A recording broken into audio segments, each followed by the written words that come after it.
Alright, I've been waiting for this video. Reason being, I started playing Starfield because of that guy. He made a video saying that he will quit playing Path of Exile for a while because he wanted to focus on Starfield, and I said to myself, you know what, that's a good idea, let's buy the game and test it out. Anyways, I really wanna hear what he has to say because he was super passionate about the game in the beginning. Let's see. Did he beat it, by the way? So I finished playing Starfield. I put 45 hours into it, and I completed the main story as well as did some side quests, did a pretty good amount of combat, experienced the ship combat, shipbuilding, all of the different things in the game, enough so that I believe I have a impression and opinion on what I actually feel about the game. Now, I know there's going to be a couple people that would say 45 hours into the game, this is when the game just opens up, and there's going to be so much more to do, etc. However, it is a story-based game that has a main story as well as a lot to do in the game, and I do believe 45 hours in a single-player game is enough for most of the people that would be picking up the game. Yeah, of course. Now, if you want to do a full review, let's say review the early game, the mid game, the late game, then I would say you can do it only if you beat the game. But I can still say the game is shit after playing 20 hours and absolutely experiencing nothing in that game, right? The combat is going to remain the same by the end of the game. The storyline will still be dull. The characters will be empty. So at the end of the day, 45 hours is absolutely enough in order to fully judge a game. If anybody says that the game actually starts after the 45th hour, imagine like buying a car and the person who is selling you the car says to you, you know what, the car will only become good, the car will start feeling good after you drive it for 6 months. After the 6 months, the car will start feeling good. Until then, it will be super bad. Are you going to buy this car? Of course not. Know how they feel about the game. I don't think there will be too many people that choose to buy a single-player game like this, play it for 45 hours, and then have no idea how they feel about the game at all. So I do think it's fair to give an impression after 45 hours into a single-player story-based game in which I have experienced the story. So with that being said, let's go ahead and get into what I liked about it first, then we're going to talk about what I did not like. By the way, it's a long video, that's why I played it at 1.25 speed. If you're wondering, it's a little bit too fast. It's a long video. About it, and then we're going to kind of wrap it up with who I believe this game is actually for review at the end. Obviously, this is going to contain heavy spoilers, so if you do not want the entire story spoiled for you, then I would recommend not watching this video, as this will include talking about main story. I don't care about the story anyways, of the actual game. Let's talk about the good first, things that I heavily enjoyed in the game. The first thing that comes to mind is lockpicking, or digipicking as they call it in this game. It is one of the most unique mechanics I have seen in a lockpicking style interactive minigame. You actually have these lines that have to slot in, and if you put the wrong ones in, then the lockpicks won't fit in. Isn't it ironic that the first thing that he picks, which is actually true, the lockpicking in Starfield was super cool, I actually enjoyed it because it really involves thinking. But isn't it ironic that the very first thing that he picks as the best redeeming quality of the game is lockpicking? How does it sound? The best thing about Starfield, my friends, is lockpicking. Like, he is right, it is good, but it cannot really be the best thing about a game, the lockpicking. Anymore, then you have to go down a layer, and if you use the previous incorrect ones, then the next layer where you needed those lines aren't going to fit. You have to kind of see it for yourself to know exactly how cool it is, and it takes a little bit of time lockpicking for it to click, but once you actually get how it works and how the color coding, if it's blue, that means that the lockpick actually works in that one, but it could work in multiple ones that all line up blue. It allows you to be able to kind of very quickly blow through it. So your actual skill in learning the minigame matters as much as the skill in the game to actually be able to do the lockpick. So I actually think that was a very good way of introducing that mechanics. I do like the lockpicking a lot. Like, you actually have to think. Did I fuck up? Oh, wait. There it is. Woo! Speaking of good mechanics, persuasion in the game is a very good mechanic. I actually quite like the way they did persuasion. I have a persuasion build, so most of the dialogue main story options, or in some of the side options, had some part in it that would allow me to persuade people one way or another, which would influence overall how the game will.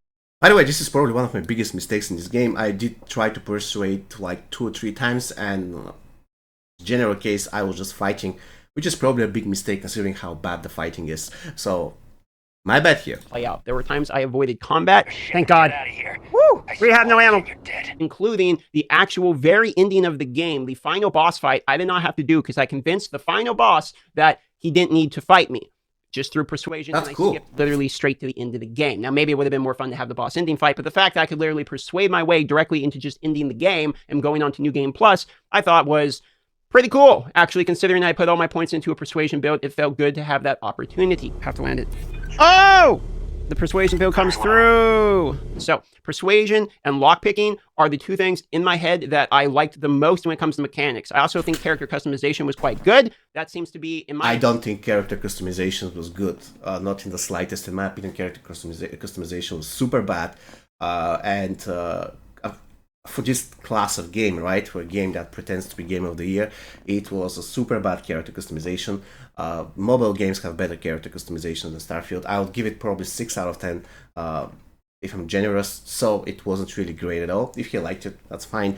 But at the end of the day, even if we agree that the character customization is good, let's summarize the good points so far. Lockpicking, the persuasion system, and character customization.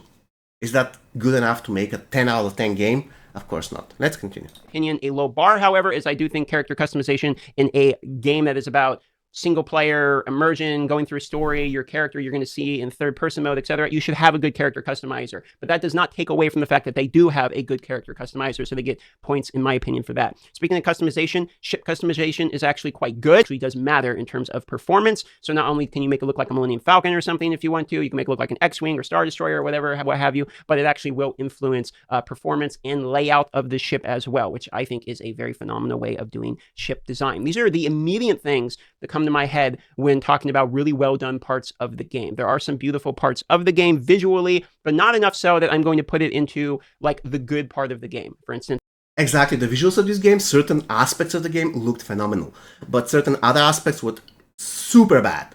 Like, it was bad. My girlfriend went into my room like 2 days ago while I was playing this game, and she said, "Oh my god, this game has a horrible graphics." And that says something. So generally, I'll give probably 6.5 to 7 out of 10 for generally visual appearance of this game. It's nothing incredible, apart from certain aspects of the game that look great, I have to admit.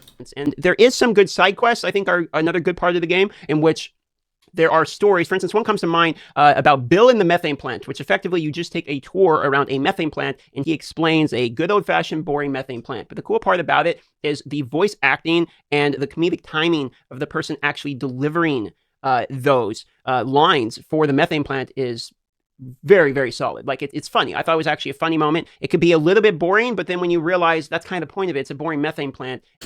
I don't know whether I believe he's talking about this specific case for the voice acting. I wonder whether he's going to talk about the voice acting in general, because I don't really like the voice acting in this game. It probably has something to do with bad writing in the first place, bad stories, and the fact that the NPCs were like this and have absolutely no facial expression while they're talking. But at the end of the day, in my opinion, generally speaking, the voice acting was bad. I never went to that planet, so I cannot comment on that. And the comedy behind it, of him just explaining the methane plant, is actually quite enjoyable.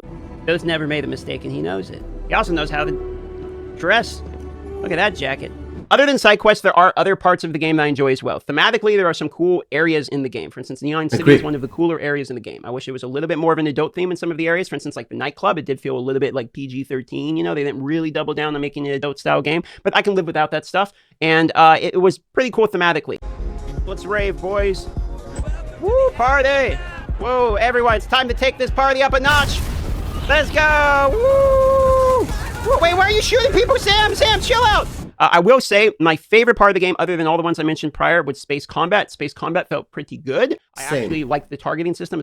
Exactly. The moment I started liking Space Combat was after I got this targeting system. It was really nice. Before that, I didn't enjoy that as well. It's almost like a VAT system, basically. But for Space Combat, it allows you to take down their shields, and you can take down their engines, and then you can board the ship, kill everyone in the ship, and actually take their ship over. That is how I got my ship, which I actually like that a lot. I think the boarding system and being able to upgrade your ship is very interesting. There's also a moment in it when I was playing through, and I discovered this really big ship that I raided, but then I couldn't fly it because I didn't have enough piloting skills. So there is some moments in there where your decisions and what you actually spec into matter, whether or not you can even take over some ships, etc. So I was disappointed when I realized I don't have the piloting skills required to take the ship, and I probably should have put some points into my piloting skills. So your choices do kind of influence gameplay in that way as well. So those would all be the things that immediately come to my mind that I really liked about the game. Those were my major things where I was like, oh, I ran into these. I really like these things. Now we're going to talk about the things I did not like that were not ruining the game outright for me, but making me think, okay, this game's going to lose a couple points for me in my review. I'm going to talk about bugs. For some reason, when I mention bugs, there's a slew of people that will come out of the ground to tell me that there are no bugs in this game. It is the most polished Bethesda game of all time. I want to tell you that Look, how can you be an honest person and possibly claim that? There were a lot of bugs in the game. Now, I wasn't really particularly bothered by the bugs because I couldn't find a single bug that was game impairing. I couldn't really continue playing the game because of the bug. But at the end of the day, the game was full of bugs, of course. This, if you have to tell me it's the most polished Bethesda game as your line for saying there are no bugs, that is not a good sales pitch. There are a lot of bugs in this game. I would go probably not even an hour before I run into a bug. There would be people just teleporting through walls. There would be companions hitting other people through walls. There was me getting shot and killed through walls. Okay, I'm talking cutscenes. In cutscenes, you would have people literally just walking off for no reason through a wall. We'd have people vibrating like crazy and giving you motion blur headaches. Okay, there was a slew of bugs in the game. So I do not understand when people remember say 10 out of 10. This is a 100% polished game. It is not, or at least not in my experience. Maybe you happen to go through a playthrough and got no bugs. That's fine, but there are bugs in this game, and I experience them all of the time during my 45 hours through the game. Does that ruin the game for me? Again, no. It is part of the Bethesda charm, as we put in one of the thumbnails of my video. I do actually find the bugs to be quite enjoyable content, as I am a live streamer, so they are entertaining. I only ever really laughed at the bugs. There weren't really any point in the game, except one time when I quick saved, and it didn't count the quick save for some reason, so it just couldn't load that save and loaded the last one. I couldn't find the save literally anywhere, but we went back and saw that I did in fact quick save. Yo, legendary? Wait, hold on, hold up. Save. Oh no, did I not save it? Hold on. I thought I quick saved. Didn't we quick save after killing that guy though? Wait, hold on. Bro, I totally saved after getting. Don't tell me I didn't save after getting. Did you guys see me? I hit F5. The game doesn't agree. And the thing is, the loot is RNG, so that we lost that legendary. Bugs aren't going to be a reason not to play the game, to be honest. That is perfectly fine to experience the bugs. I'm sure modders or a patch will come out that will fix a lot of these bugs, and none of them were core gameplay elements that automatically ruin the game for me. Now, I don't necessarily play these types of games for the combat. However, it is an integral part of the game, so unless you're persuading your way out of combat continually, you will be running into combat over and over and over again. It is a core principle of the game. So this doesn't include space combat. I've already mentioned I think space combat's quite good. There is some difficulty issues, in my opinion, in which the most hard difficulty is you basically get one shot on your ship, and then the lower difficulty is just you can tank literally everything. So there's some balancing that could be had for space combat, but I still think space combat's quite good, okay? For me, the AI issues arrive when we're on the ground. Now, there's two issues I have with the combat AI as well as the variety. Variety is fairly lackluster. When you're going through the main story, you're basically only fighting humans and the occasional robot, occasional turret. There isn't actually much else, and I understand. Exactly, that was super bad because even if we are to fight only humans, at least design some kind of different outfits for the humans or give them some unique weapons, something. We don't want to fight the same enemy, the same stupid enemy over and over again for I don't know how many hours, 60 hours, something. It's crazy. The whole point is humanity is alone, so there isn't exactly like aliens or anything to fight, but it did feel like I was fighting the same person in the same red suit cloned about 5,000 times throughout the galaxy. They were just called spacers, and I would fight a spacer, and then I would go fight a spacer, and then go fight a spacer, and then go fight a spacer, and occasionally they would have the name pirate instead. But basically, it was all humans inside of a spacesuit, more or less the entirety of the time. That would be fine enough if the variety was lackluster, but the AI itself is quite bad for everything that isn't a turret, where all they have to do is aim and shoot at you. I played on the hardest difficulty, and I didn't even really realize it, because all I had to do was stand behind a person in order to kill them. They aren't paying me enough for this. Shit.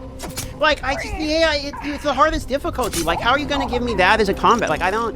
You see what I mean about the AI, though, guys? 10 out of 10, guys. 10 out of 10. The best game ever. Right now, look at this. It's like, you know, I mean, like, what the AI when you're in a city is quite bad as well. The guards, if you're shooting around the guards, they don't care remotely.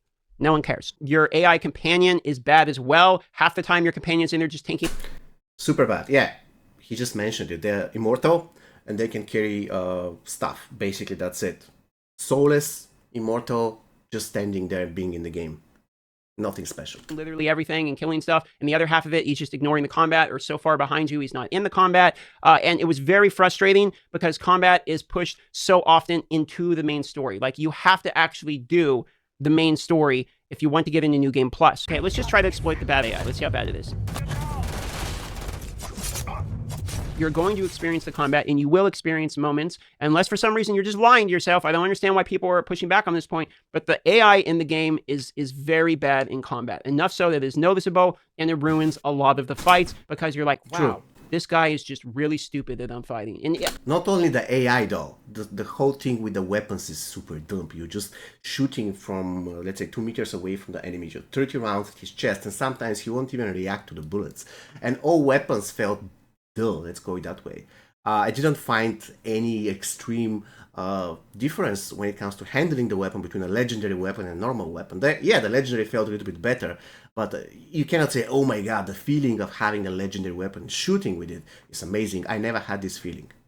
I don't want to say it's immersion breaking because, to be honest, the game doesn't really immerse you at all. There's too many loading screens, and I'm not necessarily 100% mulling over the fact that I can't take off and land my own ship. That would have been cool, but I understand the technical limitations to the mapping system, and actually being able to teleport instead of having to spend a week to travel across the world is actually quite nice when you're doing missions over and over and over again. You have all these story plot lines to follow, and you have to go somewhere and do something and then do like a fetch quest and go back. Actually having the loading screens can be kind of nice in terms of just quality of life. All power to the warp drive. This is your captain speaking. We are preparing to jump. We're doing it. Please put your tables into upright seating. Never mind, we are here already. So when you're already not very immersed and then you run into some combat AI, which is just basically terrible. I mean, it's some of the worst AI I've seen in almost any game when it comes to combat. True. And I'm really not trying to I shit on mentioned the that game. yesterday in my video. I have $400 into this game, and I actually thought I was going to cover this game on my channel more than just like a review. I actually thought I was going to be doing guides, tips, like some gameplay highlights. I'm actually moving on with the game. Exactly. I did the same thing. When I actually installed the game, I was planning to do content on the game. I don't know how many videos, but let's say at least 5, 6, 7 videos, something like this. Giving some general guides, some builds, stuff like this. But at the end of the day, I just did one video where I was telling people what to do if they had issues with the game, in terms of the game freezing, the audio being out of sync, stuff like this. And I did 2 negative reviews of the game, and now I'm just reacting to DM and move on, because this game is not really great. I already refunded it, by the way. Because there's enough issues in the game where it's becoming unenjoyable for me. So I don't want to come up here and give a bad review. I was hoping that it would actually be something else for me, both enjoyment-wise as well as professionally. But the reality is, there's too many issues in its current state for me to continue to play the game and actually enjoy it. Okay, so the combat AI I could go on and complain about for a while, but the main story actually isn't that great either. Spoiler alert: the main story is literally multiverse. The infinite only. I agree, the main story was extremely boring. I never finished it, I didn't want to, but at the end of the day, there are multiple reasons for that.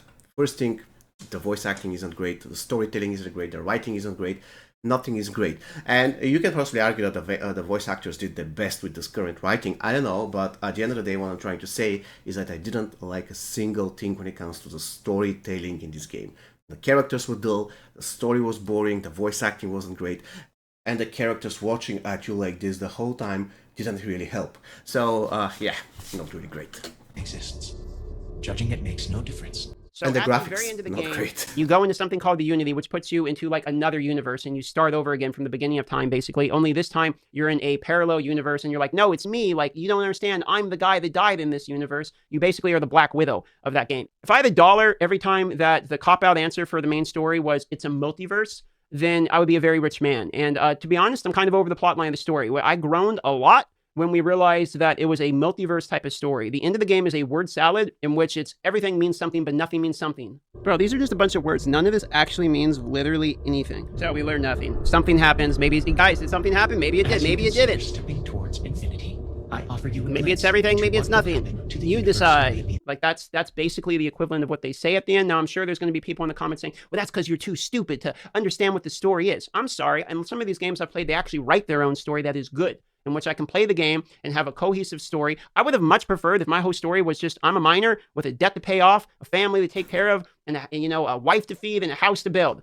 You know what I mean? That would have been a better story, because at least it's real, instead of this fairy dust of everything means everything, and you can go to another universe. Now, I understand that this is somewhat the same story of No Man's Sky. Like, I play a lot of No Man's Sky, and basically it was a race to the center of the universe into which you go into another universe. The thing about No Man's Sky, it is not a linear story game. It is a sandbox survival game in which having a story that allows you to just continue the sandbox survival aspect is totally fine, because the purpose of the game is not the story. It's everything you're building around the story. Now, you may argue that is the case with Starfield, but I actually don't believe it is. I think people that play Starfield probably want to experience the main story. I think some of the people will play Starfield and want to play it and only do the side quests and build the ships and all that. However, it is a game with a main story in which the game resets after you complete the main story. And the main story itself, in my opinion, is not very good. I don't think the writing is particularly good in the main story. I think the voice actors nailed it. I think the voice actors were carrying an otherwise badly written story. That is my opinion.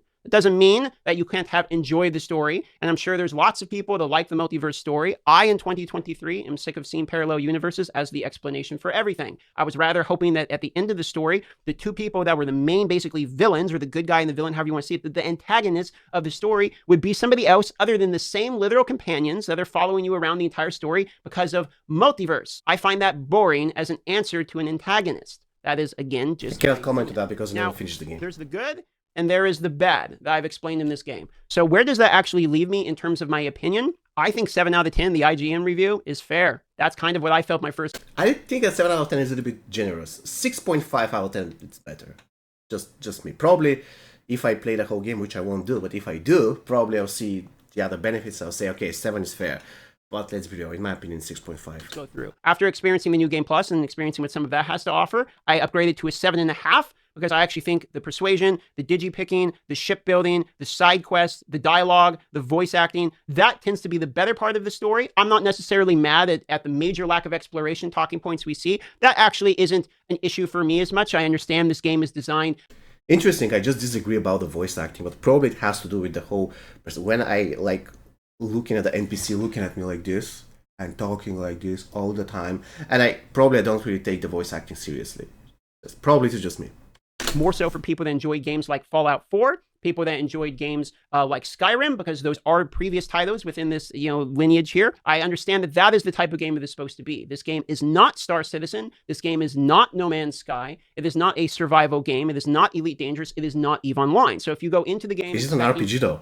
I liked Star Citizen. I liked Elite Dangerous. I like No Man's Sky. You will not like the game because it is not one of those games. It is not a survival game. It has survival elements and it has crafting elements and pretty good customization elements, but it is not a sandbox survival game. It is a story-based game, and if you enjoyed Fallout 4, if you enjoyed Skyrim, you probably will enjoy this game. I would disagree. I enjoyed Fallout 4, but I didn't enjoy this game, not one bit.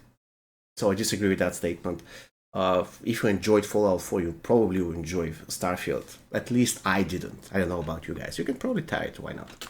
If you do not like Fallout 4, if you do not like Skyrim, but you like space games, and you think, I'm going to play the hyped space game, you will not like this game. Because once again, this is a Fallout 4 Skyrim type of game. I actually liked Skyrim better because for me it was less instanced. It felt like an open world. Yes, there was fast travel in the game, but I walked from one part of the map to the other. I enjoyed that more. I actually felt more immersed in Skyrim than I did in this game. However, this game is a space game. I know there's technical limitations onto where we are at the moment, so I am willing to concede that point. So for me, do I recommend the game? I recommend playing it on Game Pass. That's my opinion. I think the game is decent. I think it has some bugs. I think the combat is underwhelming, but the space combat's... The game is decent. Again, that's probably the best way to describe it. And when it comes to me recommending it, the best recommendation I could possibly give you is before buying it, just watch an hour or 30 minutes of somebody streaming the game and then decide for yourself. That's the best way to decide. Quite good. I think if you like sitting there and having a beer and listening to the people talking their side quests, you'll probably like this game. If you liked Fallout... If you decide to do that, better go for Baldur's Gate 3, in my opinion. If you already did Baldur's Gate 3, then yeah, whatever. But if you are, let's say, in the middle of a choice, you don't know what to do, whether you want to go for Baldur's Gate 3 or this game, Baldur's Gate 3 all the way. And you like role-playing as a character and kind of getting into the universe, you'll probably like this game. If what you want was an unparalleled exploration, you wanted the next No Man's Sky, only this time better on launch, if you were wanting Star Citizen's replacement or EVE Online, trading economy or anything like that, you will be disappointed. I do think the game is worth playing and worth trying out because there are good things in the game, and I think Game Pass is a good value way to do it. That is my opinion so far. I know I'll get pushed back for not giving it a 10 out of 10. Seems like there's a lot of people that think it's a 10 out of 10. You cannot give 10 out of 10 with this game and consider yourself an honest person. I'm sorry. Who is the person who will ever rate this 10 out of 10 after actually playing it? I don't understand. It's just blowing my mind. Apart from getting money for that, why would you... I mean, I would understand if I say, you know what? This is a sponsored video. I really like the game. It's 10 out of 10. But apart from that, why would you give this game 10 out of 10? For what? Like, for what? Is it to have good fighting mechanics, like smart AI, good voice acting, good story? What is the thing that makes it 10 out of 10? So, reason number one, you're dishonest. Reason number two, this is the first game ever that you played. But no, it's just reason number one, you're dishonest. Because if this is the very first game that you play, you'll probably find it extremely boring after the 5th hour, you're just going to quit. So, No, it's not 10 out of 10. Objectively, it is not 10 out of 10. I would agree with the person. I would be okay with a person who likes the game. I'm not saying that it's impossible to like it, but even if you like the game, anything above 8 for me is going to be madness. Or let's say 8.5, the absolute top that you can possibly rate this game, 8.5, and being objective in the slightest. So 8.5, you like the game, but you're being objective. I say that's fine. But giving 10 out of 10 it's blasphemy. I'm sorry. Out of 10. I don't think the game's bad. I don't think it's phenomenal. I think It's all just right to decent. play. I think it's a decent game. And I think I enjoyed my time up playing it, but I don't think it changed my life or anything like that. That's about as reasonable as I can get on this one. I'll probably play. All right, guys. So I'm really happy that GM had similar opinion to mine, even though I disagreed on a couple of things, but it is what it is. At the end of the day, 6.5, 7 is a reasonable grade for this game. It is not the greatest game ever made, definitely. And again, if you have to choose between Baldur's Gate 3 and Starfield, go for Baldur's Gate 3. It is much better. See you next time, guys. Take care.